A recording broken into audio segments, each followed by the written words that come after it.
KNM-ലുണ്ടായ അഭിപ്രായ വ്യത്യാസങ്ങൾ ISM, KNM എന്നല്ല. KNM-ഉം തമ്മിൽ, ISM-ഉം തമ്മിലാണ്.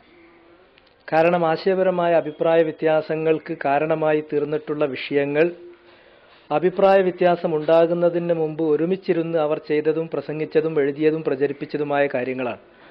അതിനാൽ തന്നെ ഈ ചേരിതിരിവ് KNM-നകത്ത് തന്നെയും ISM-നകത്ത് തന്നെയും MSM-നകത്ത് തന്നെയും അതിൻ്റെ എല്ലാ വിഭാഗങ്ങളിലും ഒരുപോലെയുള്ളതാണ്.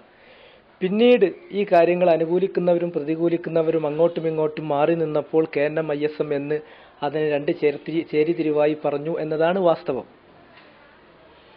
അഭിപ്രായ വ്യത്യാസങ്ങൾ ഉണ്ടാവുകയും ആരോപണങ്ങൾക്ക് വിധേയമായി തീരുകയും ചെയ്തിട്ടുള്ള തെറ്റായ കാര്യങ്ങൾ ചെയ്ത ആളുകൾ ഇന്നത്തെ KNM-ലുണ്ട്.